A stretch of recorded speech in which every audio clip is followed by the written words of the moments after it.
Vamos lá. Bom dia, retomando aqui mais uma aula do Direito Constitucional começando do zero.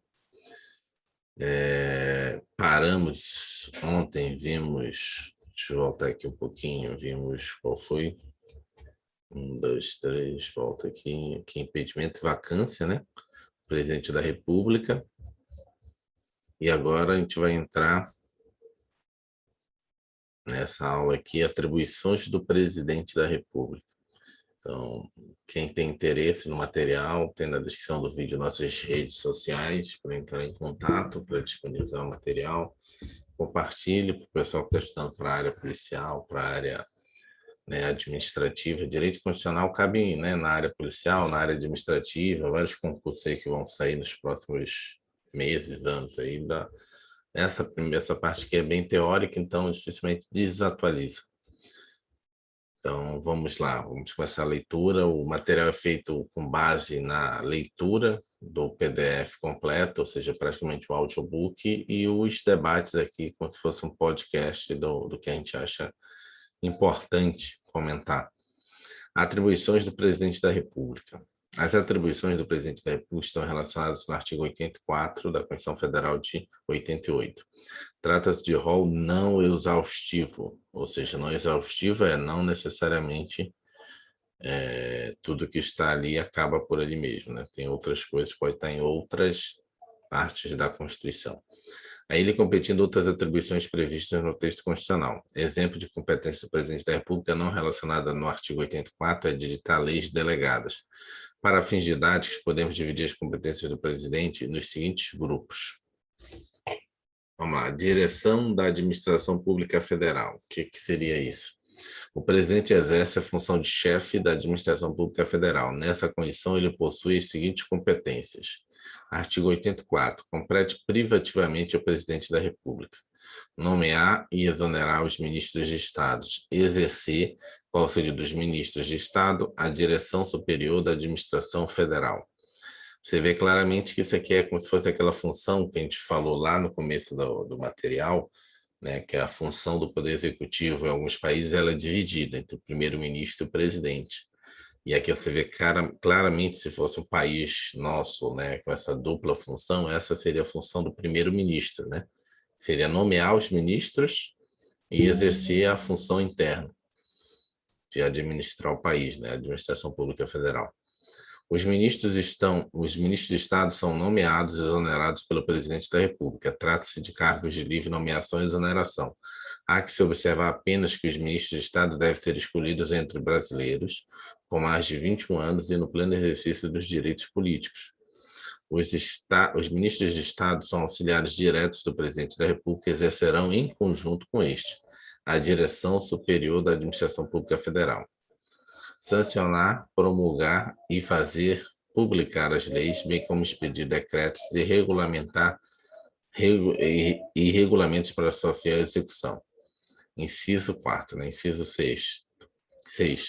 Dispor mediante decreto sobre a organização e funcionamento da administração pública federal, quando não implicar aumento de despesa nem criação ou extinção de órgãos. Isso aqui cai direto, despenca em prova, porque eles mudam essa parte final aqui, ó. Quando não implicar, o decreto é só quando não implicar aumento de despesa, nem criação ou extinção de órgãos. Ou seja, já tem que estar previsto em lei. Deixa eu botar aqui. Acho que eu fiz besteira. Vou marcar aqui. Essa parte final tem que ficar atento, que é aqui que eles brincam na hora da prova. Essa partezinha aqui final. Entendi, professor. Não implicar aumento de despesa, nem criação ou extinção de órgãos. Extinção de funções, isso aqui também, ó, essa parte final aqui, quando vagos. Então tem que ficar atento a essas duas partes finais depois da vírgula, que é aqui que eles brincam nas questões, ou seja, o presidente, na hora da Administração Pública Federal Superior, ele pode organizar, né, por meio de decreto, né, mediante decreto, a organização e funcionamento da Administração Pública Federal, certo? Da Administração Federal. Só que isso não pode implicar aumento de despesa, ou seja, tem que estar previsto em lei, e ele só está reorganizando. Como assim previsto em lei? Por exemplo, nós temos uma lei que diz o seguinte, ó, na administração pública federal tem X números de cargos.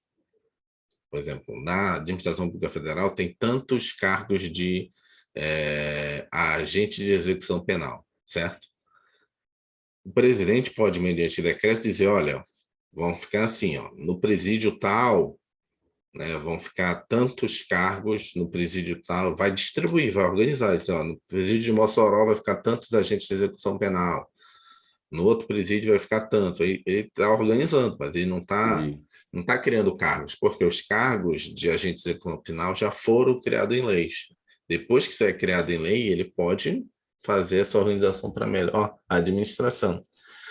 Então, você cria Só a lei cargos pode de... extinguir, né, também? Também. Não. Decreto não poderia. Vago. Não. Aqui, ó. Aqui, ó. Vendo aqui? Tô vendo. Extinção de função. Mediante decreto. Mas ele pode extinguir quando está o quê? Vago. Ele pode extinguir, que tem que ser por lei, né? Uhum. Acho que é. Mas ele pode extinguir, mesmo estando ocupado o cargo? Pode, mas ele tem que ter uma lei. Mas se tiver vago, ele pode extinguir. Por quê? Porque aí não há aumento de despesa, é economia. Por isso que, quando está vago, você pode extinguir. Entendi. Se estivesse ocupado, aí tem uma pessoa lá, então você não pode extinguir. Vamos lá, mas cai muito isso aqui, tem que ficar atento. Então, extinção de funções e cargos públicos quando vagos. Tem que estar atento a esse quando vagos. No inciso 4, está prevista a competência do presidente da República para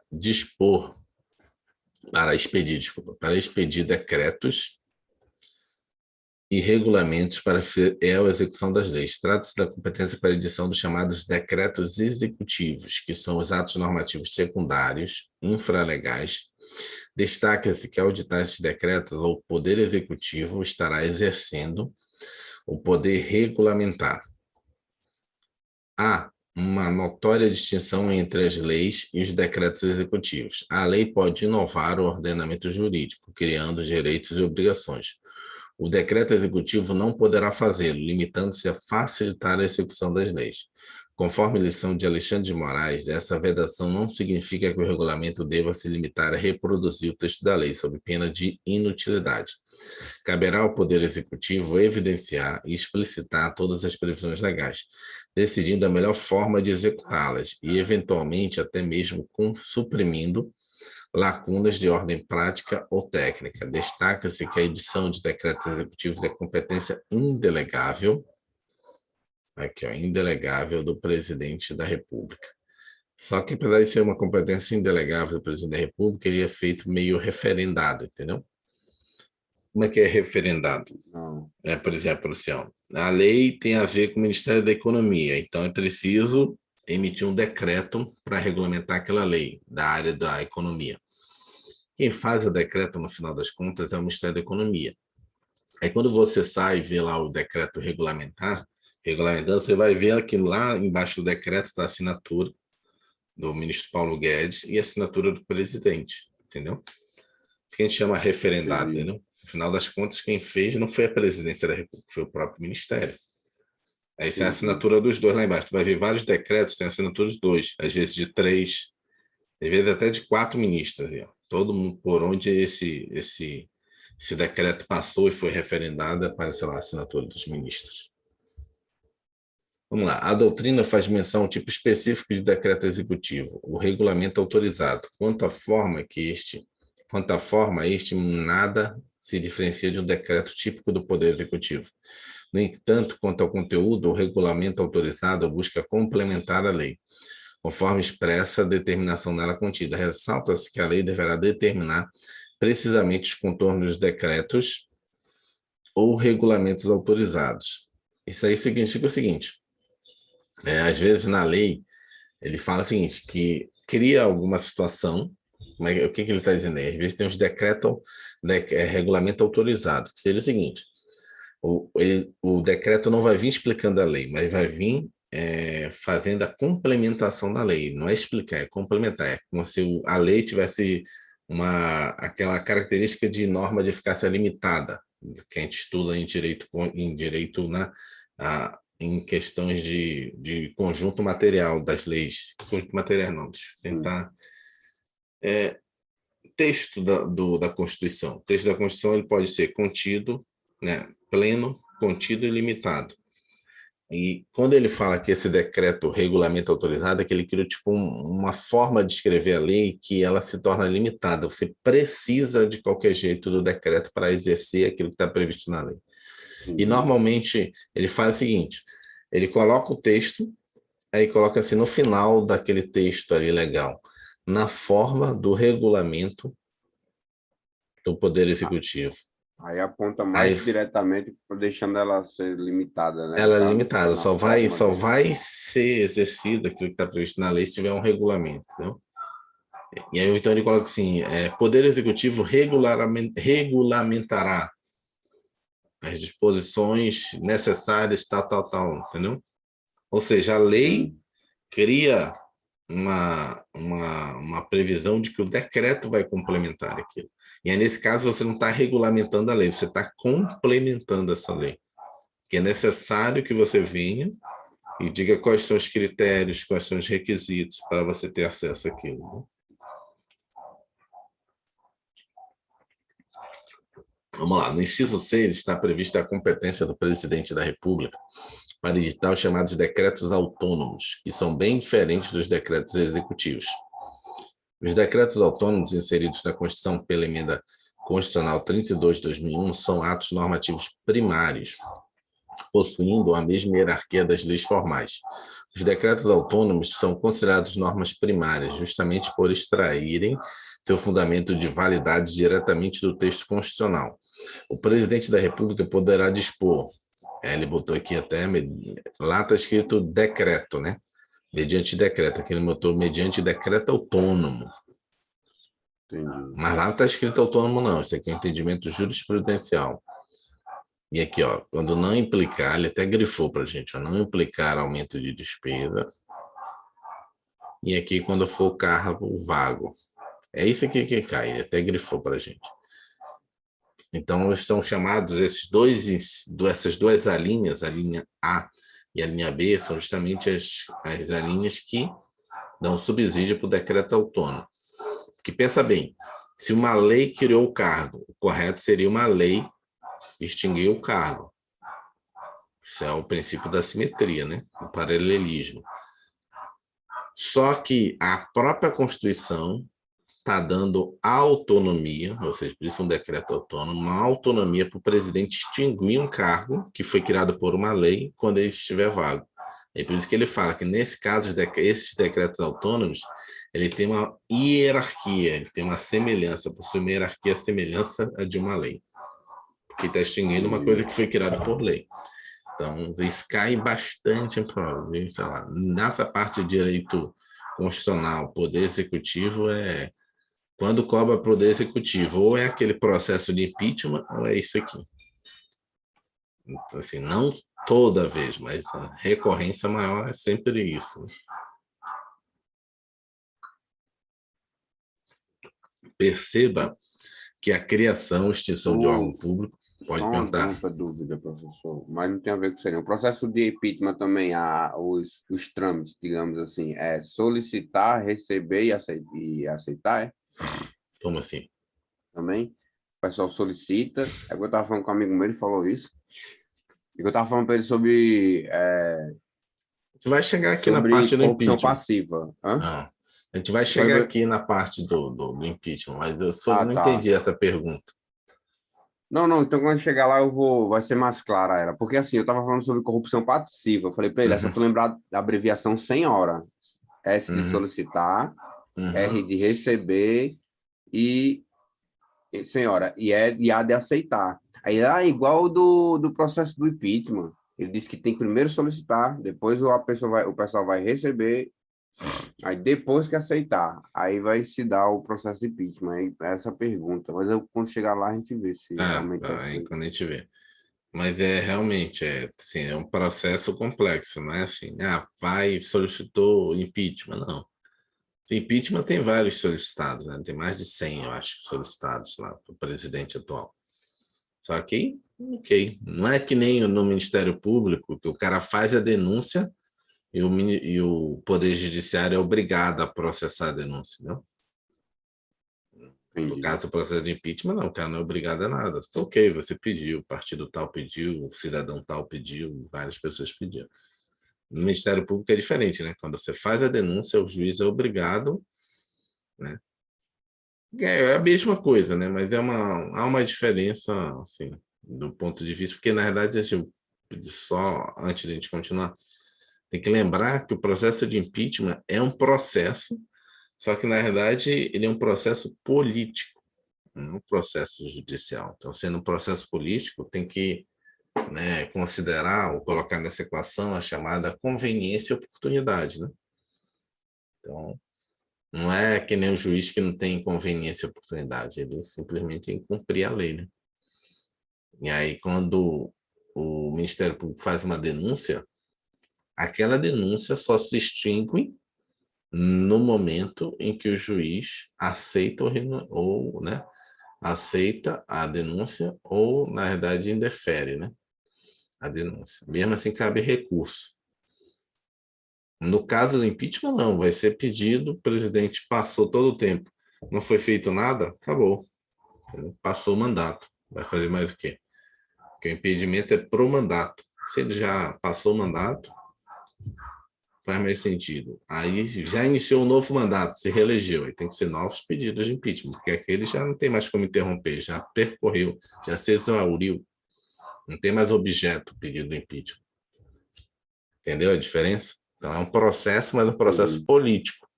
Processo judicial, depois de feita a denúncia, já era. Não tem como o juiz sentar na denúncia. Ele vai ter que, aquela denúncia, aquele númerozinho, só vai deixar de existir se ele ou aceitar, né? Ou ele simplesmente, né, não aceitar a denúncia. Mas se ele não aceitar, ainda cabe ao Ministério Público recorrer. Aí, se ele aceitar, ok, vai percorrer o processo, mas não vai ficar que nem o processo de impeachment. O processo de impeachment, os pedidos que estão lá, vai ficar. Daqui em 2022 acabou o mandato, ninguém fez nada, ninguém vai ser cobrado nada. Ninguém vai. É uma questão de conveniência e oportunidade do presidente da Câmara, né? Da Câmara dos Deputados. Perceba, vamos lá, perceba que a criação ou extinção de um órgão público não poderá ser objeto de decreto autônomo.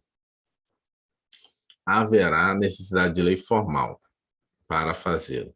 Da mesma maneira, é necessária a lei para tratar da organização e funcionamento da administração pública federal, quando houver aumento de despesa. A extinção de funções ou cargos públicos que estiveram ocupados também depende de lei formal. Entendeu isso aqui? Então, ele está dizendo segunda assim, parte, sim. A primeira eu fiquei um pouco em dúvida, professor, confuso. Ó, criação ou extinção de órgão público. Lá em cima diz que ia ser decreto? Não a sim, criação, né? Era a extensão, né? aqui, ó, criação, vamos lá, criação, botar as palavras aqui para você agora, você vai pegar aqui. Que aqui, deixa eu pegar aqui.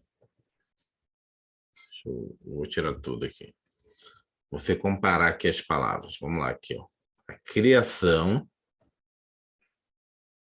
e extinção. Certo? Aqui está Sim. falando só da organização e funcionamento. Tá vendo? Entendeu? Tá. Entendi. Ou seja, o decreto autônomo aqui, ó, decreto autônomo, e só pode trabalhar no que diz a órgão públicos, aos órgãos públicos, na organização e no funcionamento. Entendi. E ele só pode mexer na organização e funcionamento quando, primeiro, não implicar aumento de despesa, nem criação e extinção, porque criação e extinção depende de lei, é isso que está escrevendo aqui, entendeu? Entendi. Para você não confundir com extinção daqui de baixo. Entendeu a pegadinha? Entendi. Então, no caso do órgão público, é a organização dele e o funcionamento. Preciso criar, extinguir um órgão público. Lei. Ah, mas eu não posso, não. Você pode pôr o cargo dentro daquele órgão. Agora, para o órgão, só lei. Se vago. Se vago, isso, desculpa. Se vago, tem que ter esse detalhe. Entendeu? Então, pensa assim, na casa como um todo, tipo assim, no prédio, né, na Receita Federal, no órgão Receita Federal, posso mexer no funcionamento, né? Posso mexer na organização, né? Criar secretaria, não sei o quê. Agora, para extinguir a Receita Federal, aí eu preciso de uma lei, né? Para criar um órgão dentro da Receita Federal, né? Criação de um órgão tem que ter uma lei, entendeu? Agora, reorganizar não, né? Você não está aumentando despesa, não está criando, nem extinguindo. Entendeu a diferença? Entendi. Em cima é a sua organização e funcionamento, a criação e extinção só por lei. Embaixo, que são as pessoas, os cargos que estão dentro daquela casinha, daquele prédio, aí você pode tanto, né, a extinção, aí você pode extinguir pelo decreto, mas desde que ele esteja vago, né? Essa aqui que ele está colocando aqui, deixa eu deixar aqui, porque essa aqui também é a pegadinha que também eles cobram. Que às vezes a pessoa vai na onda, lembra da parte de baixo de extinção e tenta e faz a analogia que também pode para órgão público. Não, só pode para o cargo, o órgão não. Por último, cabe destacar que a edição de decretos autônomos é competência delegável do presidente da República, que poderá conceder aos ministros de Estados, ao advogado-geral da União e ao procurador-geral da República. Entendeu isso aqui? Então, isso significa o seguinte. Sim. Isso significa o seguinte. Deixa eu tentar explicar para vocês. Isso aqui significa o seguinte. Esses primeiros decretos aqui, esses decretos aqui de regulamento, não são delegáveis. Né? Está regulamentando lei, né? São os decretos executivos. Os decretos autônomos, que é a linha A e a linha B, ele pode, se for o caso, delegar, se ele quiser, para os ministros de Estado. E normalmente delega. Esses decretos, normalmente, quando tu consultar na internet, vão estar assim, decreto regimental do Ministério da Economia, que aprova a estrutura regimental, que é o quê? O cara está fazendo a organização e funcionamento do Ministério da Economia. Todo ministério tem a sua, como é que fala? A sua estrutura regimental, que é um decreto, entendeu? Então, quem faz é o ministro assume, olha o ministério dele, secretarias e tal, ele tem uma quantidade X de cargos, né? Ele fala, não, então vou redistribuir porque eu gosto de trabalhar assim. Aí ele cria um decreto regimental para o ministério dele, entendeu? Ele não pode aumentar o número de cargos, mas ele pode realocar. Pode realocar, inclusive, da seguinte forma, por exemplo, um cargo público ele tem um valor de 100%. O cargo público tem um valor de 100%. Ele tem uma quantidade X de número de pontos, que a gente chama lá de, tipo, ele tem, vou dar um exemplo, ele tem 100 pontos, ok. Só que é o seguinte, se um servidor público ocupar um daqueles 100 pontos, ele não recebe aquele ponto inteiro, ele recebe só 60% daquele ponto, entendeu? Entendeu como é que funciona? Então, na verdade, um ponto inteiro, mas um servidor só recebe 60%, no meu caso. Mas se for uma pessoa de fora, extra serviço público, chamado servidor sem vínculo, ele recebe o ponto inteiro, aquele número de ponto inteiro, 100%. Aí o ministro... Tem um valor a mais de salário, é isso? Ele recebe mais, porque não é servidor. Quem não tem outra remuneração, só vai ter aquela remuneração, entendeu? Aí o que é que o ministro pode fazer normalmente? Fala assim, então vou fazer o seguinte, eu vou fixar, ele pode fazer isso, vou fixar que nesse caso aqui específico, só quem vai receber é servidor, e eu vou pegar esses 40% e criar um outro cargo, porque ele tem direito àquele ponto cheio. Se ele não fizer isso, o que vai ocorrer? Ele vai perder aqueles 40% quando for servidor ocupante. Como assim? Não estou entendendo ainda, né? Vai perguntar, Edvan. É assim, cada nome de cargo tem um nome específico. Então, tem um que é função e tem outro que é cargo, né, de direção. Né? Um é cargo comissionado, outro é função comissionada. Se ele resolver dar o nome de cargo comissionado, ele pode botar naquela posição específica tanto um servidor quanto uma pessoa sem vínculo com a administração pública. Só que aqui, na hora que quem tiver exercendo aquele cargo for um servidor, aquele ministério pede 40% de eficiência, entendeu? Porque a pessoa não vai receber aquele ponto, aquele número ponto inteiro, ele vai receber só os 60%. Mas o ministro pode pegar e dizer, não, nesse caso aqui eu não quero nessa posição aqui no ministério, não quero um cargo, eu quero uma função. Aí, nesse caso, essa função já vai ganhar efetivamente só 60%. E só quem vai exercer aquela posição só é um servidor. E aí ele pega aqueles 40% e realoca em outro lugar, entendeu? Entendeu a diferença, como é que ele pode ir brincando com isso? Então, só que ele não está aumentando entendi. nada, ele só está com aquele mesmo quantidade de um ponto. Tá brincando com o jogo de 100, digamos assim. Tá ali pegando 40, se pegar 40 vezes 10, ele vai ter direito a 400 pontos, que não seria como... cargo, no caso, cargo eu escolho você, né? Seria qualquer pessoa que ele escolher, servidor ou não, e servidor. Sim. E a função, quando for função, literalmente servidor, que no caso é o que vai ter 60%, né? Sim. Isso, tendo chegar na parte do artigo 37 do curso de Direito Constitucional aqui, a gente vai ver isso. Ele fala o seguinte, a Constituição fala o seguinte, que os cargos públicos, né, e os cargos em comissão poderão ser ocupados por servidores ou não servidores. As funções só poderão ser ocupadas por servidores, entendeu?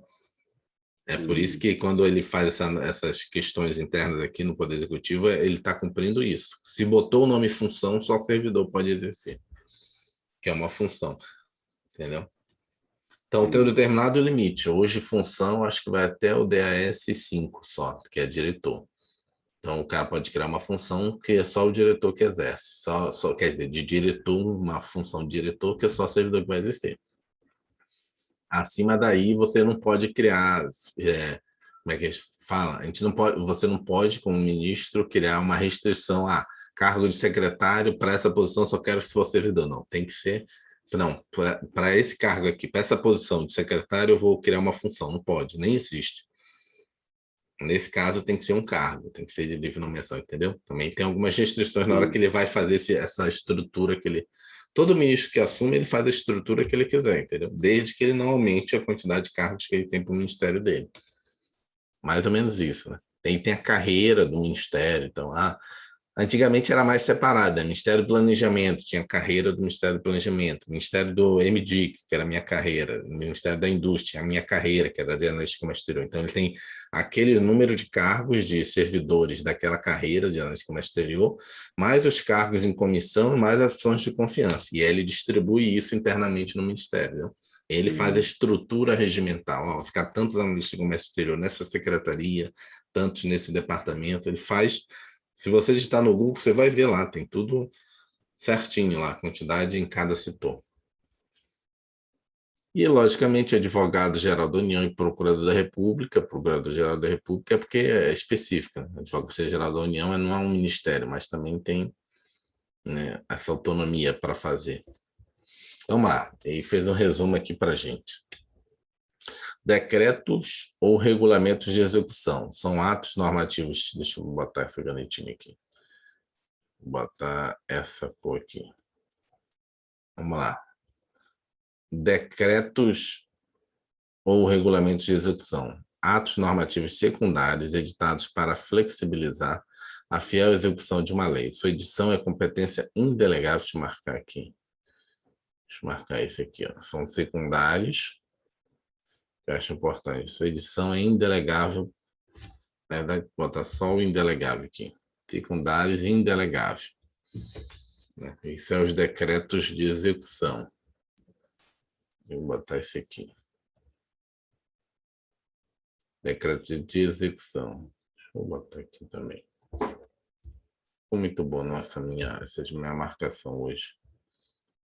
Vou deixar assim. Decretos autorizados, são os regulamentos autorizados, são os atos, os regulamentos que complementam a lei. Nesse caso aqui é quando o cara coloca lá na lei dizendo, olha, você vai ter direito a isso, isso, isso, aquilo. Mas o decreto vai criar os requisitos. Ou seja, já passou para o decreto criar os requisitos. Ou seja, ele não disse quais os requisitos, né? Tá, é aquele que o senhor falou, professor, que se compara, né? Se parece com a aplicabilidade de norma limitada, né? Sim. Se você não tiver o decreto, tem várias leis. Já trabalhei com várias leis que tinha essa situação. Era muito complicado. E às vezes era tão baboseira, porque baboseira que eu estou falando assim, não criticando o poder legislativo, era o seguinte: na própria lei, o pessoal tem muito medo, né? Tudo bota, não, vai regulamentar, tudo às vezes bota na lei, não, o Poder Executivo vai regulamentar. Só que acontece, por exemplo, nessa lei que eu trabalhei especificamente, o que estava previsto na lei, era o necessário e suficiente para a pessoa fazer o que tinha que fazer, que a lei estava, né, propondo ali. Mas colocou na forma do regulamento do Poder Executivo, ou tipo, o Poder Executivo regulamentará. Só que o pessoal do segmento afetado por essa lei veio do Ministério da Economia e falou, cara, não precisa regulamentar nada, os incisos, as alíneas já é o suficiente, não vão criar mais nada aqui. Só fazer um copia e cola, não tem mais nada que acrescentar aqui. E várias pessoas iam na Receita Federal dizendo, olha, eu quero ser beneficiário dessa disposição aqui nessa lei. Aí a própria Receita falou, olha, não tem regulamento. Aí o cara ia na justiça, dizia, olha, enquanto não fizer regulamento, cumpre o que está na lei. E era o suficiente para a Receita monitorar, fiscalizar, receber, entendeu? E, na verdade, a proposta era só voltar para o Congresso, uma proposta de lei, só para mudar essa partezinha, de excluir essa parte, porque não faz sentido o poder executivo regulamentar uma coisa que já está toda pormenorizada na lei. Só ia meio que copiar de novo o que está na lei, porque não tinha mais o que a gente criar ali, não tinha mais o que inventar. A lei já tinha sido detalhista demais. Então acontece isso, vocês viram, o cara faz a lei e sai botando. Vai regulamentar, vai regulamentar, vai regulamentar, sendo que às vezes nem precisa mais. Já está o suficiente regulamentar na própria lei. Vamos lá, decretos autônomos, que foi o que a gente acabou de ver, são atos normativos primários que disciplinam a organização e atividade administrativa, extraindo sua validade diretamente da Constituição. Existe em nosso ordenamento jurídico, desde a emenda constitucional 32 de 2001, artigo 84, inciso 6 da Constituição Federal. A competência para a sua edição pode ser delegada nos termos do... Esse aqui é indelegável, esse aqui pode ser delegada nos termos do parágrafo único. Vamos lá, mais uma função aqui do presidente da República. Conceder indulto, né? Conceder indulto, comutar penas. Deixa eu botar um verde aqui. Conceder indulto, né? Comutar penas com audiência, se necessário, dos órgãos instituídos da lei. Isso aqui também é um decreto, né? Daqui é aquele decreto que faz uma vez por ano, que é o indulto, né? Normalmente parece uma lei do Natal, parece que faz indulto de Natal, que ele extingue a pena daqueles crimes específicos, dependendo da quantidade de pena que a pessoa já cumpriu, né? Então, sim, tem o chamado decreto de indulto de Natal do presidente da República, né? Então, todo ano ele vai lá e diz, ó, quem já cumpriu X tempo da pena, né, desses tipos de crime tal, aí tem o indulto, ou seja, a extinção da punibilidade, né? Ele extingue já a execução final. Não sabia disso não. Normalmente assim, são aqueles crimes mais, né, mais brandos.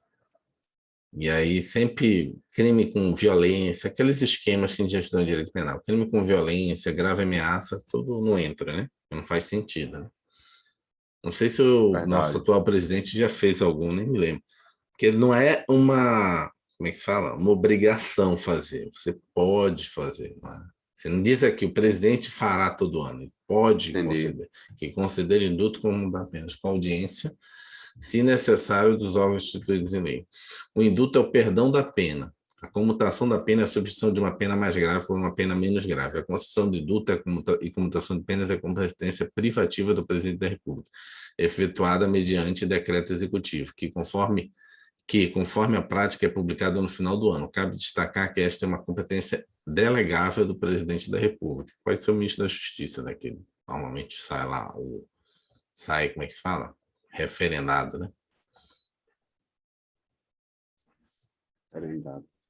O referendo que a gente chama, ele bota a assinatura dele lá junto com a do presidente, que não foi só o presidente que E o assinou. que você falou aí acima, não é? Às vezes até vem mais assinaturas. Tem mais, às vezes passa em vários Tá. ministérios, todo mundo vai referendando. Vamos lá, o inciso 15. Nomear, observado o disposto no 73, os ministros do Tribunal de Contas da União. Ou seja, ele que nomeia o ministro do Tribunal de Contas da União. Inciso 73, eu acho que já está aqui embaixo, vamos ver.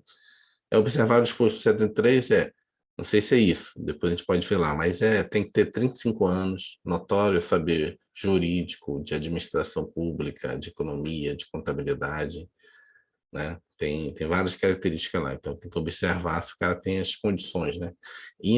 Idoneidade moral, ilibada. Vamos lá, o Tribunal de Contas da União possui 9 ministros. Desses, 2/3 são escolhidos pelo Congresso Nacional e 1/3 pelo Presidente da República.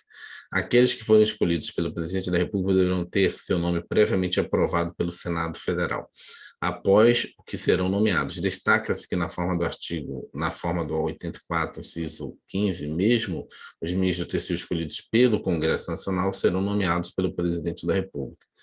Ou seja, você tem 9, 6 são escolhidos pelo Congresso Nacional e 3 pelo Presidente da República. Ele não explicou aqui, mas na verdade desses 3 do Presidente da República, só um que é de livre nomeação. Como assim, Divan? O cara acabou de falar que o presidente nomeia 3, né? Que ele fala que é 1/3 pelo Presidente da República, é porque ele não está indo no detalhe, eu estou fazendo um aprofundamento para você. Ele não está indo na verticalização. Não está verticalizando o estudo aqui. Desses 3, o presidente é obrigado a escolher dentre os membros do Ministério Público de Contas, do Ministério Público junto ao Tribunal de Contas. O outro tem que ser da carreira de auditor, ministro substituto do Tribunal de Contas. E um é qualquer pessoa que ele quiser. Aí fecha os 3 dele. Os 3 dele não é qualquer pessoa. Aleatório. Então, existe um cargo no Tribunal de Contas da União que você só ingressa mediante concurso. E você tem praticamente as mesmas prerrogativas, você é praticamente um ministro, você é chamado ministro substituto. Se lembra que lá atrás, uma vez a gente conversou, não sei qual foi a matéria, não sei se foi constitucional, que eu falei assim, a gente tem 2 sistemas de jurisdição no Brasil, sistema de jurisdição una e sistema de jurisdição dual no mundo. Então, o sistema de jurisdição única, a gente tem, na verdade, o Poder Judiciário como a última palavra. No sistema de jurisdição dual, nós temos, na verdade, 2 órgãos que fazem a jurisdição no país, tanto o Poder Judiciário quanto os tribunais administrativos. Então, por exemplo, na França, você tem o Tribunal Administrativo, a Suprema Corte do Estado. Ou seja, hoje no Brasil, você percorre um processo administrativo, chegou no final do processo administrativo, você pode ir para o judiciário.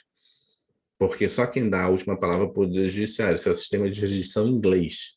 Sistema de jurisdição único, só quem dá a última palavra é o Poder Judiciário. Sistema de jurisdição francês, não. Você percorre o processo administrativo, vai até, esqueci agora o nome que eles dão, tipo um Supremo Tribunal Administrativo deles lá, tipo assim, é um tribunal de contas, tipo um tribunal do Estado lá. E nesse caso que é julgado temas de direito administrativo, não cabe você ir lá no judiciário recorrer lá, não tem essa vinculação. Decidiu ali, decidiu ali. Por que eu estou fazendo essa explicação? É porque no Brasil, do ponto de vista objetivo, a gente chama um sistema de jurisdição única. Só o Poder Judiciário pode dizer a última palavra. Agora, do ponto de vista subjetivo, do ponto de vista dos órgãos, a gente, apesar de ser de jurisdição única, a gente criou uma estrutura que existe no sistema de jurisdição dual. Porque no sistema de jurisdição única, por exemplo, em Inglaterra, você não tem tribunais de contas, você tem auditoria. E a gente criou estruturas de tribunais de contas, tanto é que o nome é tribunal, igual o nome do Poder Judiciário, mas a nossa jurisdição não é dual, que nem na França. Na França tem tribunais de contas. Mas porque lá é dual, a parte administrativa é julgada por esses tribunais. No nosso caso, não. Lógico que a gente foi fazendo essas adequações. Hoje, quando você tem um processo administrativo no Tribunal de Contas julgado, o Poder Judiciário não pode rever o mérito da decisão. Só pode rever se foi ilegal a decisão, se não respeitou o contraditório, se não respeitou a ampla defesa, entendeu? Agora, dizer que aquilo que foi decidido está errado, ele não pode, porque aquilo ali é muito técnico. Então, tem por que eu estou fazendo toda essa analogia? Porque no Brasil, a gente não tem os juízes, os concursos para os juízes do Tribunal de Contas. Em tese, os nossos juízes do Tribunal de Contas são os auditores, mas eles não julgam. E quem acaba indo direto, porque, por exemplo, no Tribunal de Justiça, você tem o juiz de piso, né? O juiz, né? O juiz que passou no concurso, e você tem o desembargador. No caso, no Brasil, você só tem direto na área administrativa os desembargadores. Então, você tem o Tribunal de Contas do Estado, que você tem um conselheiro, e ele é equiparado a um desembargador do Tribunal de Justiça, e você tem no Tribunal de Contas da União os ministros, que são equiparados aos ministros do STJ, entendeu? E aí, como a gente não tem concurso para juiz, você, apesar de não ter concurso para juiz no Brasil, né, para juiz de Tribunal de Contas, porque não existe, você tem o concurso direto para ministro. É meio assim, as pessoas não conhecem muito esse concurso, mas você faz concurso direto para ser ministro do Tribunal de Contas. Você é chamado ministro substituto. No caso do Tribunal de Contas do Estado, você é considerado não, o nome é conselheiro substituto. Você é auditor. É um auditor diferente, está previsto na Constituição Federal. E aí, esses caras, que vai ser um deles, vão ser indicados ministro titular. Ele é substituto, ele vira titular. E aí, no caso, especificamente do Ministério Público, não tem muita explicação. O Ministério Público, ele existe em todo o tribunal, né? Ele é o fiscal da lei, o fiscal da juiz iure, né? O fiscal da dizer o direito. Né? Juiz iure, dizer o direito. O outro é juiz de série, né? Que é juiz de série, o outro quer dizer o direito. Né? Então, tem esse detalhe aqui, essa verticalização. No caso do presidente da República, um vem da carreira de ministro substituto e o outro vem do Ministério Público de Contas. E o outro que é de livre nomeação, esse é um terço do presidente da República. Só que é um concurso raro, né? O último que teve foi em 2005. Eu acho que talvez na próxima década, antes do final, do ministro do Tribunal de Contas. Eu acho que talvez na próxima década, acho que tenha, porque só são 4 vagas para ministro substituto, 4 vagas, acho que é ministro Benjamin, não, desculpa, esse já é ministro, Marcos Benquerê, me esqueci o nome do outro, ele é até, acho que tipo descendente de judeu, tem um nome bem estranho, agora me esqueci. Eu sei que é Marcos Benquerê, o Helder Oliveira, o André Luiz, e tem um outro ministro lá. Ministro substituto, me esqueci. Tem um outro. E aí, só quando abre uma vaga, um desses 4, ou eles aposentam, eles morrem, é que tem de novo concurso. Então, só são 4 vagas. Nos tribunais de contas de Estado é a mesma coisa, só tem 4 conselheiros substitutos. Então, por isso que é um concurso muito que ninguém ouve falar toda hora, entendeu? Então, por isso que às vezes as pessoas não sabem que existe esse concurso de conselheiro substituto. Não tem muitas vagas, 4 no Tribunal de Contas da União e 4 em cada estado, entendeu? Aí, para abrir, e quando tem a prova, né? Prova difícil. Que nem eu falei para você, eu já fiz uma prova que não passou ninguém nem na primeira fase, que foi para conselheiro substituto. Botaram tão difícil a prova. Lá no norte, né? Se eu não me engano. Não, foi em Minas Gerais. Eles botam a prova tão difícil, parece da NASA, que não passou ninguém nem na primeira fase. Vamos lá. Vamos ao inciso 17. Nomear os membros do Conselho da República. Esse aqui foi conhecido aí, como é que fala? Nacionalmente, né? Que o presidente falou no discurso no dia 7, né? Que ia ter a reunião. Ninguém, né? E esse aqui, de novo, 89, ele vai falar lá quais são os critérios para ser do Conselho da República, quem são as pessoas, né? Quem vem indicado do Poder Legislativo, né, da Câmara e do Senado, convocar, aí ele convoca e preside o Conselho da República, Conselho de Defesa Nacional, Ele convoca e preside.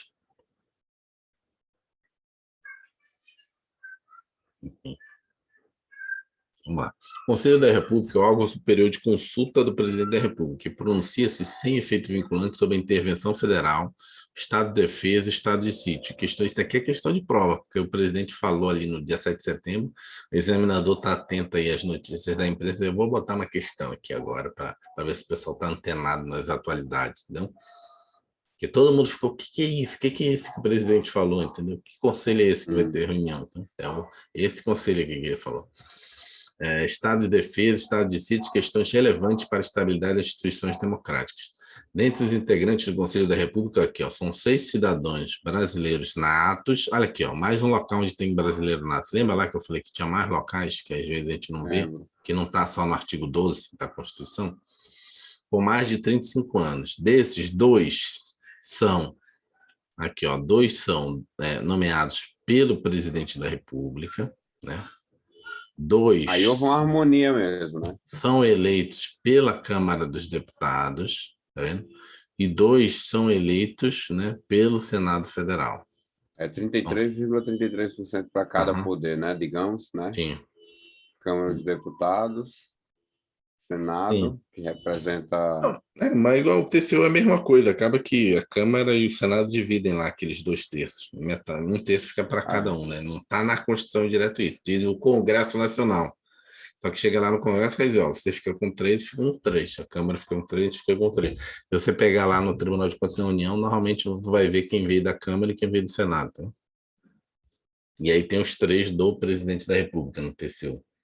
Só que a do presidente da República, como eu falei, tem essa restrição, né? Um é tem que vir da lista tríplice do Ministério Público e outro tem que vir da lista tríplice lá dos auditores, ministros substitutos. Então, são 6, sendo 2 pela Câmara, 2 pelo Senado e 2 pelo presidente da República. O Conselho de Defesa Nacional também é órgão superior de consulta, mas é de defesa, né? Do presidente da República, mas nos assuntos relacionados à soberania nacional e à defesa do Estado Democrático. Suas manifestações também não possuem efeito vinculante, mas simplesmente opinativo. O presidente da República tem competência privativa para convocar e presidir o Conselho da República e o Conselho de Defesa Nacional. Segundo a doutrina, quando ele convoca e preside o Conselho da República, ele está atuando na condição de chefe de governo, né? E, por outro lado, quando ele convoca e preside o Conselho de Defesa Nacional, está atuando como chefe de Estado. Se lembra aqui que a gente falou que no Brasil o cara exerce as 2 funções?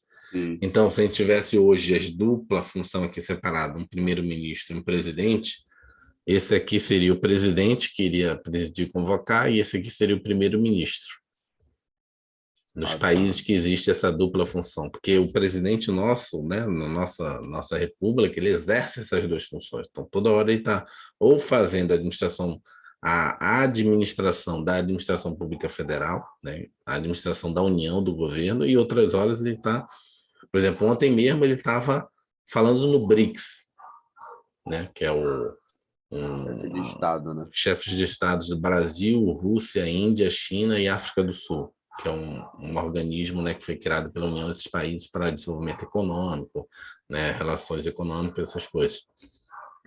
E logo depois, isso daí é uma função de chefe de Estado, né? Você está falando com outro país, né? E logo depois estava resolvendo questões, né, internas nossas, fazendo um comunicado sobre as coisas que ocorreram no dia 7 de setembro, articulando com o STF, né, tentando liberar as rodovias, né, os caminhoneiros estão querendo fechar essas coisas, ou seja, uma função claramente de chefe de governo, né, resolvendo as coisas internas nossas.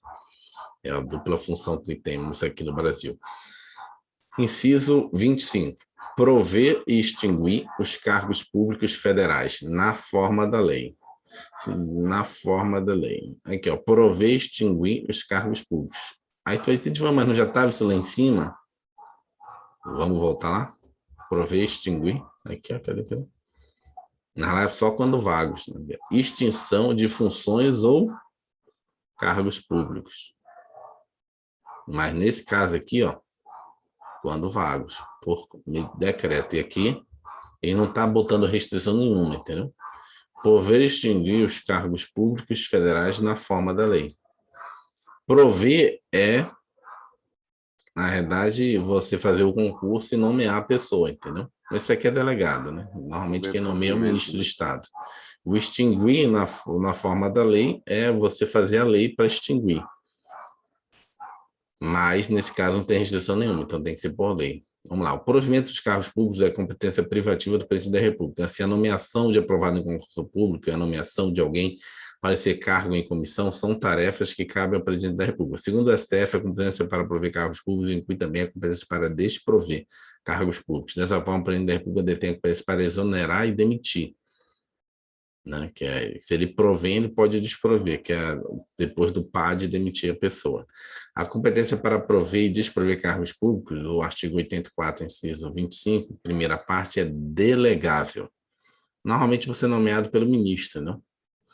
Por exemplo, o último concurso que eu passei, quem assinou a portaria foi o ministro, não foi o presidente. Então, foi delegado para ele prover o cargo ali do ministério dele.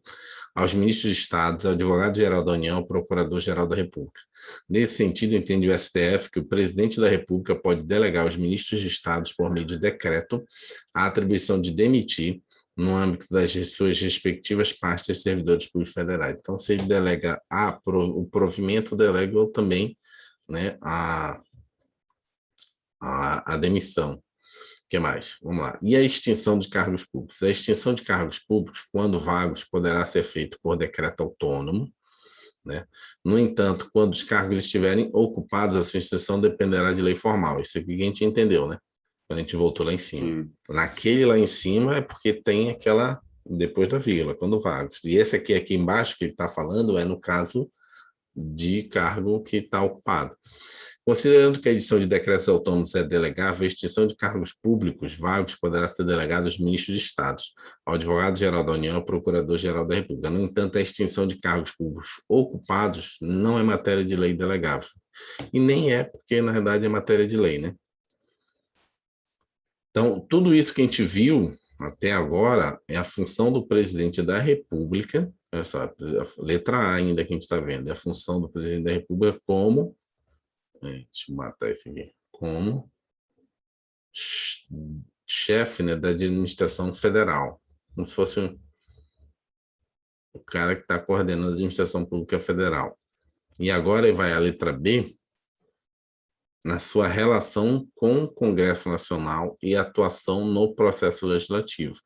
O presidente da República tem importantes funções no âmbito do processo legislativo em seu relacionamento com o Congresso Nacional. Então, compete privativamente ao presidente da República. Vou botar aqui, ó, compete privativamente, ou seja, dele.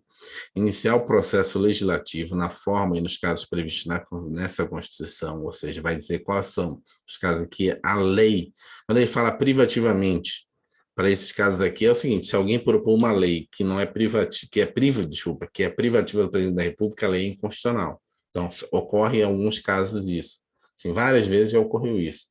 O cara quer fazer e tal, quer mostrar serviço lá, um deputado, senador, e propõe a lei. A lei é aprovada, depois o Supremo verifica que não foi feito não foi iniciado, startado o processo legislativo para quem era privativa aquela função. Aí a lei é inconstitucional.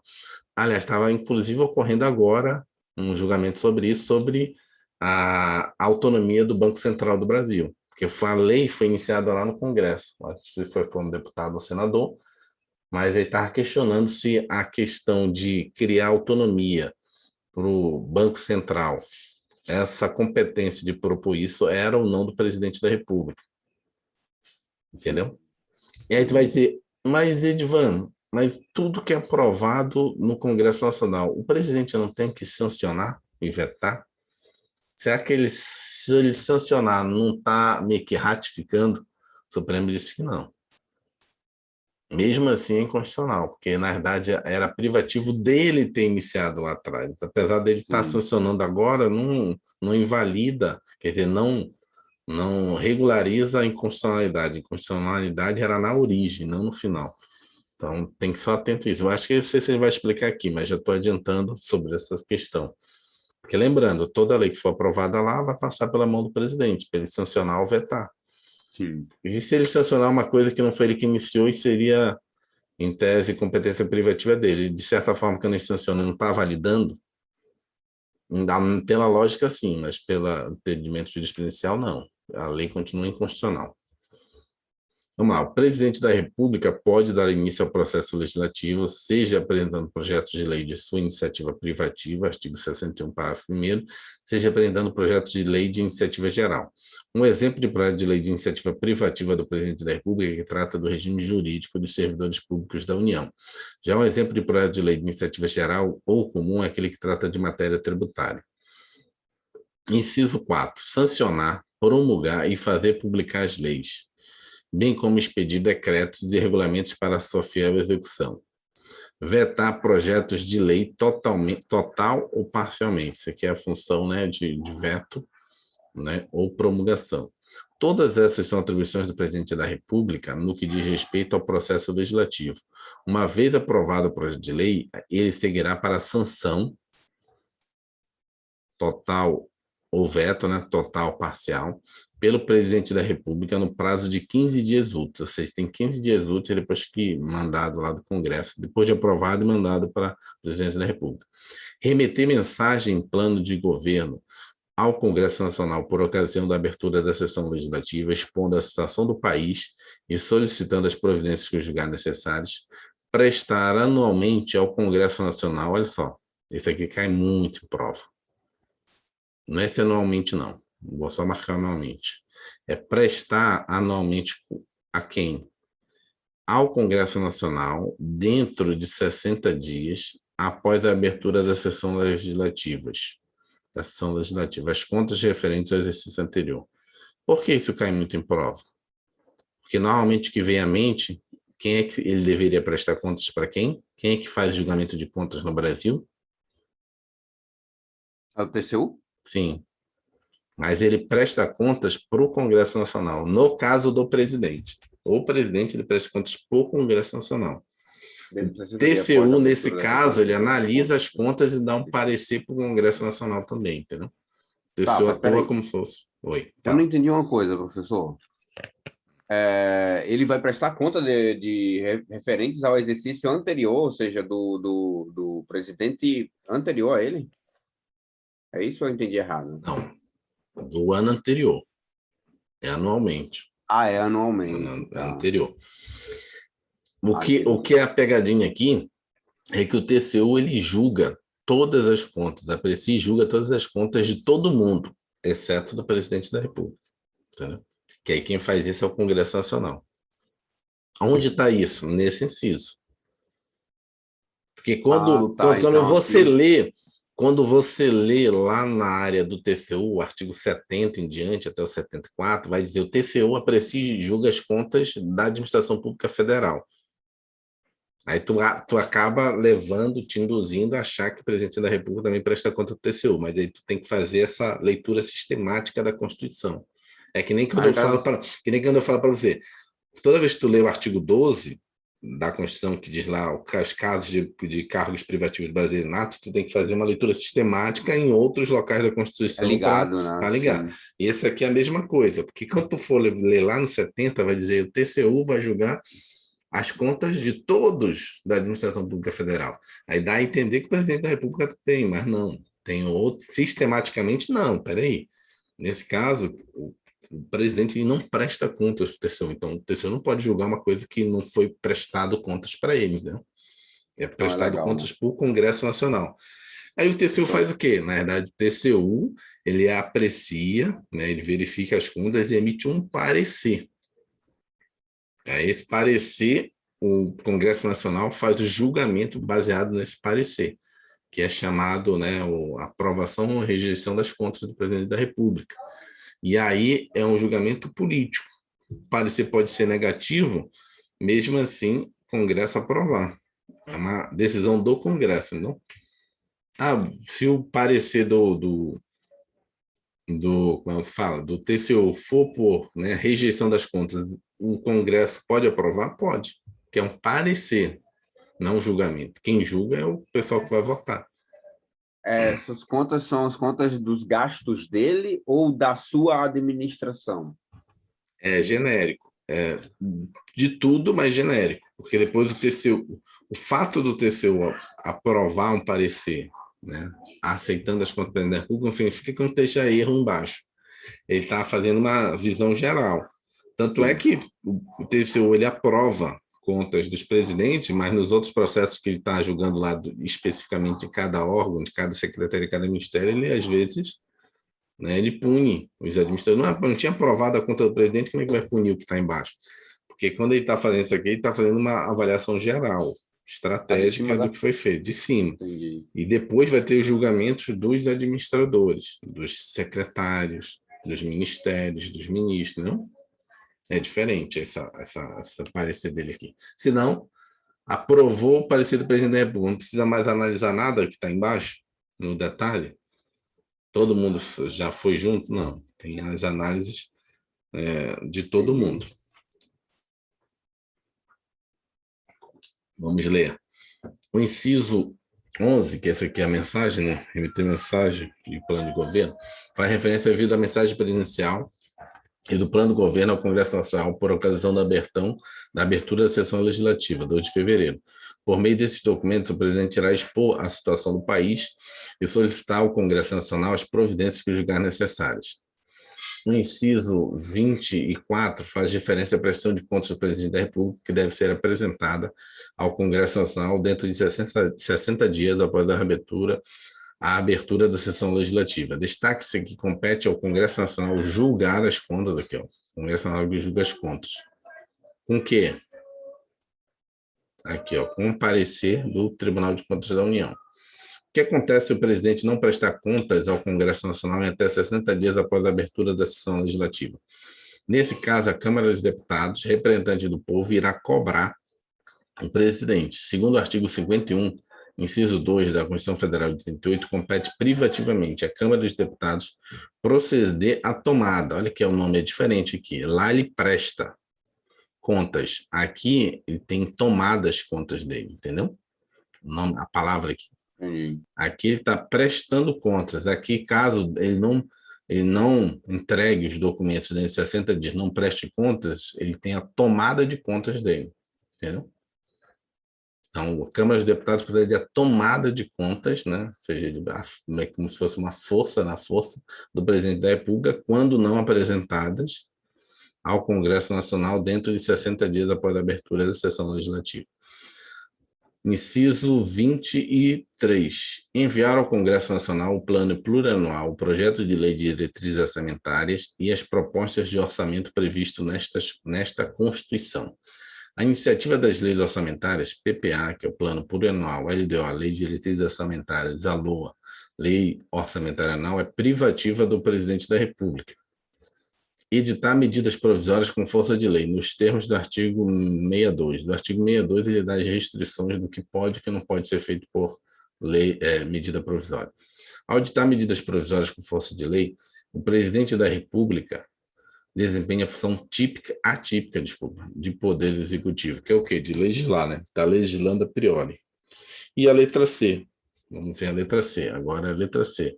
As atribuições no plano das relações internacionais, que é de chefia de Estado. O presidente, na condição de chefe de Estado, representa o Brasil em suas relações internacionais. Nesse sentido, exerce as seguintes competências. Artigo 84. Compete privativamente ao presidente da República manter relações com os estados estrangeiros e acreditar seus representantes diplomáticos, celebrar tratados, convenções e atos internacionais sujeitos a referendo do Congresso Nacional, declarar guerra no caso de agressão estrangeira, autorizado pelo Congresso Nacional ou referendado por ele, quando ocorrida no intervalo das sessões legislativas e nas mesmas condições, decretar total ou parcialmente a mobilização nacional, celebrar a paz, autorizado ou com referendo do Congresso Nacional, conferir condecorações e distinções honoríficas, permitir, nos casos previstos em lei complementar, que forças estrangeiras transitem em território nacional ou nele permaneçam temporariamente, ó, que é pegadinha, lei complementar. Às vezes bota aqui lei ordinária, já vi que estão.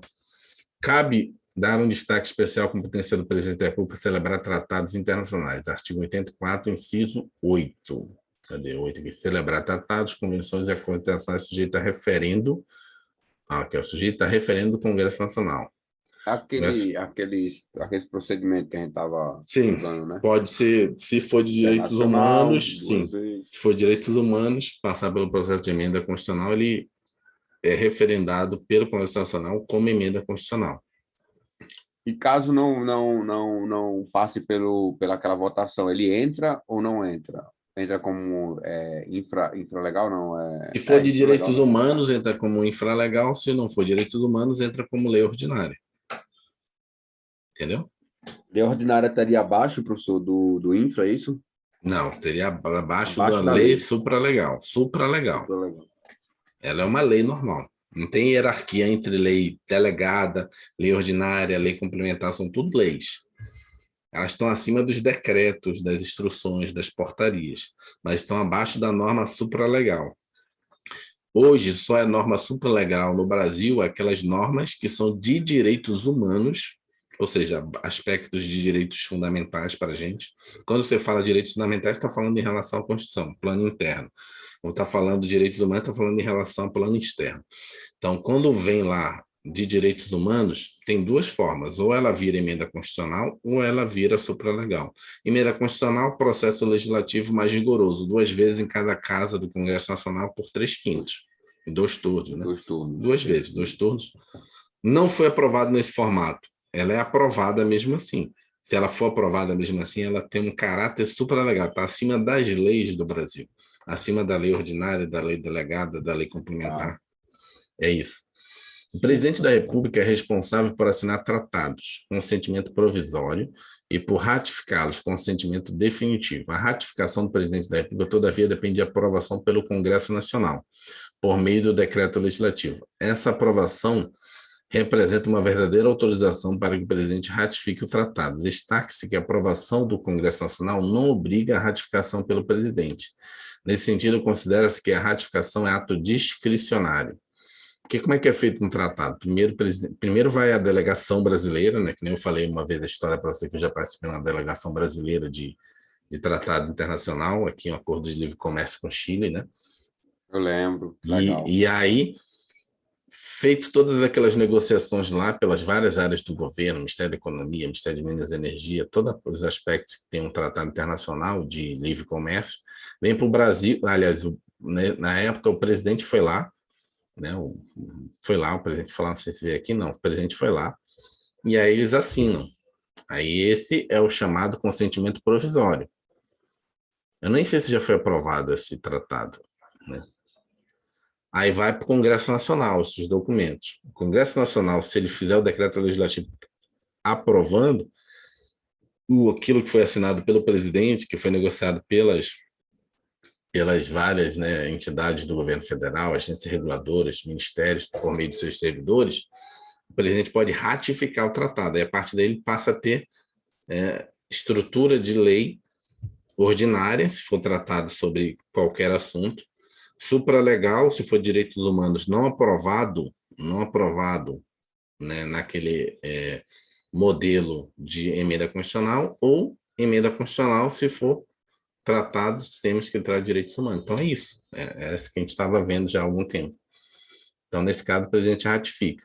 Uma vez tendo sido aprovado pelo Congresso Nacional, o presidente irá promulgar e publicar o tratado por meio de um decreto executivo, ou seja, o decreto executivo aprova o tratado, ratifica, né? A partir daí, o tratado poderá produzir efeitos né?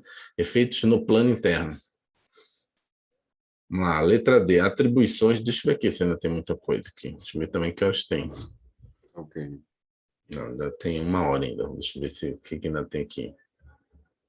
Vamos ver até aqui, ó. Competências delegáveis do presidente da República. Vamos ver esses dois aqui e acaba.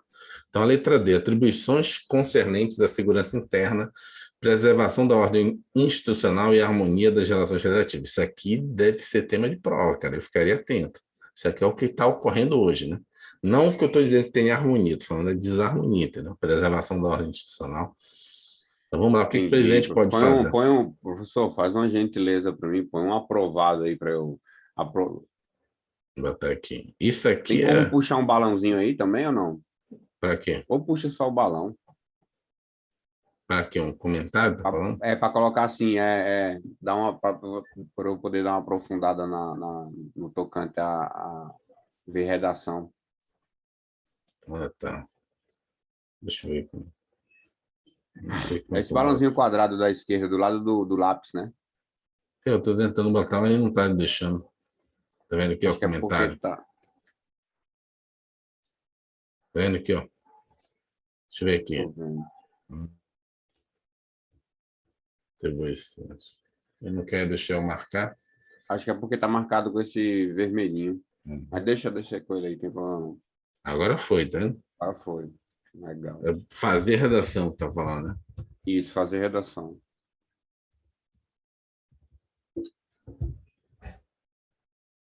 Ok, vamos lá. Obrigado, professor. Vamos lá. No plano da segurança interna, a preservação da ordem institucional e a harmonia das relações federativas são as seguintes das competências do presidente da República. Compete privativamente ao presidente da República decretar o estado de defesa e estado de sítio. E saiu até algumas notícias, né, chamadas fake news, que tinha sido decretado estado de sítio no Brasil. O pessoal que estava acampado no parque da cidade, tem um bocado de vídeo de pessoas chorando e tal. Não sei se tu viu isso aí. As Não. pessoas acreditaram que tinha sido dado estado de sítio. Tá vendo? Tem uma pessoa chorando muito. Acho que imaginando a hora que ela descobriu que não foi nada disso. Não sei como é que tipo, Vergonha. foi essa fake news. Vários vídeos na internet. Pessoal buzinando, gritando, comemorando como se fosse o final de Copa do Mundo no Parque da Cidade, e depois descobriram que alguém disseminou fake news para eles. Cara, tem que matar esse cara lá, que os caras estavam.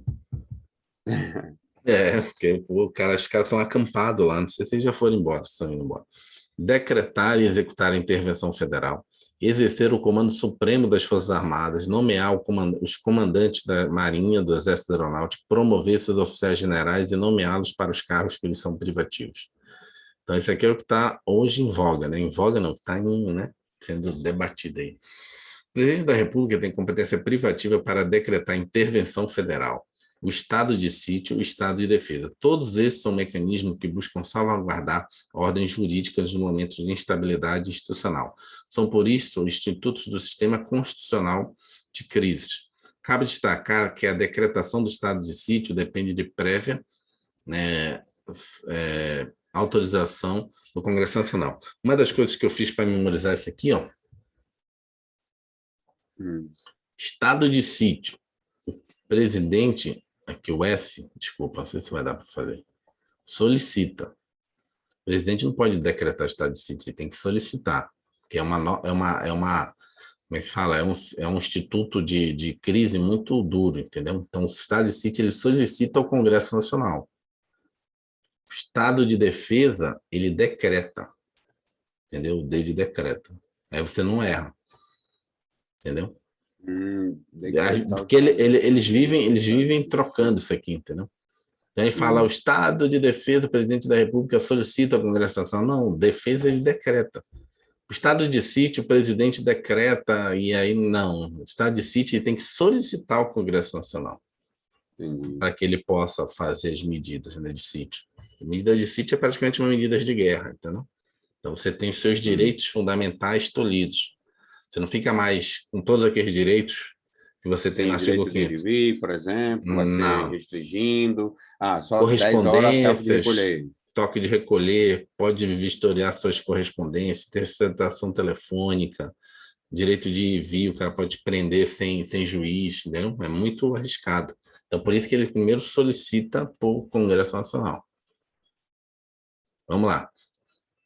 Aqui, ó. São, por isso, os institutos do Sistema Constitucional de Crises. Cabe destacar que a decretação do estado de sítio depende, aqui, ó, o estado de sítio depende de autorização prévia do Congresso Nacional. A suspensão do estado de defesa, do estado de sítio e da intervenção federal não é competência do presidente, mas sim do Congresso Nacional.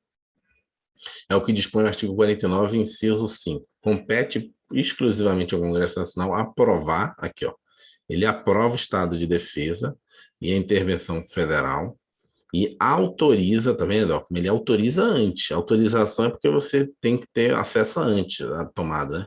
O estado de sítio. Ou suspender qualquer dessas medidas. Ou seja, mesmo o presidente podendo decretar o estado de defesa e a intervenção federal por conta própria, o Congresso Nacional pode suspender. Porque quem suspende é o Congresso Nacional, entendeu? Mas esses dois aqui, ele não precisa autorização, ele decreta e aí depois tem a aprovação pelo Congresso Nacional. Aprovar significa o seguinte: eu fiz, agora você pode aprovar. Entendeu? A diferença? O estado de sítio é diferente, ele tem que autorizar, entendeu? Autorizar, ou seja, é prévio. O estado de sítio, isso aí cai muito em prova, eles ficam brincando com isso. Então, no defesa, você decreta.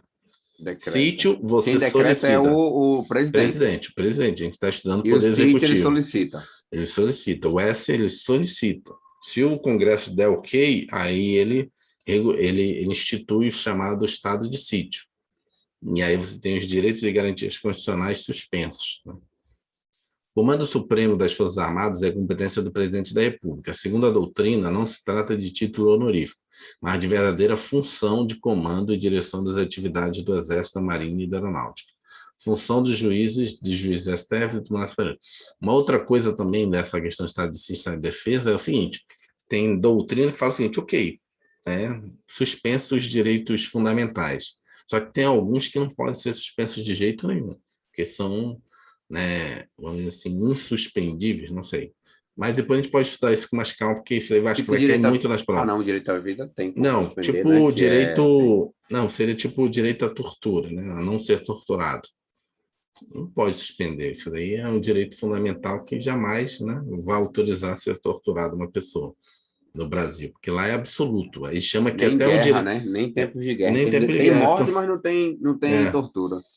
Tanto é que é considerado, assim, fala que os direitos fundamentais não são absolutos, mas tem doutrina minoritária que fala que o direito à não tortura ele é absoluto. Não existe nenhuma possibilidade que você pode relativizar o direito à tortura. Né? Mas isso aqui é questionável. Estados Unidos, terrorismo, vai matar 3 milhões de pessoas, 2 milhões de pessoas. Tortura. E aí? Só quem sabe onde está a bomba é uma única pessoa. E aí? E a teoria do utilitarismo, Benjamin Button. Esqueci, desculpa, estou falando errado. Benjamin Button é o filme, mas é um filme lá do cara que vai ficando velho. Mas tem um filósofo utilitarista. Eu falei para minha filha sobre esse filme o dia dele. Estranho Caso de Benjamin Button. Eu sei qual é aquele do trem, né? Que o senhor falou. Do trem. Dizia, mata uma pessoa, 3 milhões. Teoria utilitarista no direito, né? Melhor você salvar 3 milhões de pessoas. Aí você vai torturar a pessoa? Sei lá. Essas daí são as situações das pessoas que defendem a tortura para uma situação extrema dessa, não? Sim. Mas é a situação extrema, isso é chamada direito penal do inimigo. Não estou dizendo que sou a favor ou contra, eu só estou dizendo, colocando a situação prática que as pessoas debatem filosoficamente. Né? Não sei se seria a favor, não seria, não sei. Tem que ver a situação concreta. Para encerrar, as atribuições do presidente da República, destacamos suas competências no que diz respeito à nomeação de importantes autoridades da República. Compete privativamente ao presidente da República. Nomear após aprovação do Senado Federal. Isso aqui cai bastante. Essa parte aqui ele muda para a Câmara dos Deputados. Mas quem aprova, o pessoal, é sempre o Senado.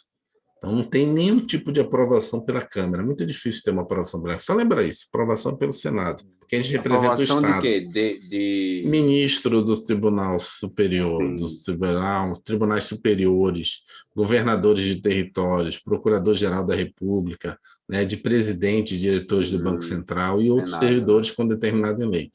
Por quê? Porque ele representa o Estado, entendeu? Então, sim, a votação é mais equânime ali, é 3 de cada um, entendeu? Isso aqui os caras vão governar, vão exercer cargos que vão afetar a administração pública, os estados como um todo, né? Não é só a população. Então, enfim, é só lembrar assim, Senado que aprova as coisas, a maioria.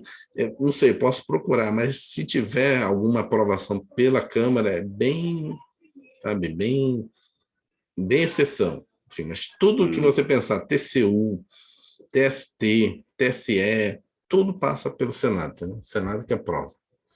E aí depois o presidente nomeia. Todos os tribunais superiores. Né? Nomear os magistrados no caso previsto na Constituição e advogado-geral da União. Né? No caso do Tribunal de Justiça do Distrito Federal, TRF, é quem nomeia o presidente da República. Mas aí tem que ver na área do poder judiciário, que aí no Poder Judiciário ele fala, o juiz Desembargador do TRF, presidente da República, né? Desembargador do Tribunal... Desembargador não, chama de desembargador, mas não, o nome não é esse. Desembargador do Tribunal de Justiça do Distrito Federal, aí é o presidente da República. Não seria o governador do Distrito Federal, não. Nesse caso é o presidente da República, é pegadinho isso aí. Porque todos os tribunais de justiça do Brasil, quem nomeia é o governador, mas no caso do Tribunal de Justiça do Distrito Federal e Territórios, quem mantém a União é o presidente da República que nomeia o desembargador. Então, vamos lá. Amanhã a gente vê competências delegáveis. É Valeu, professor. 8h50. Muito Valeu, obrigado. Um abraço. Tchau. Um abraço. Excelente dia. Bons estudos aí. Bom dia aí também.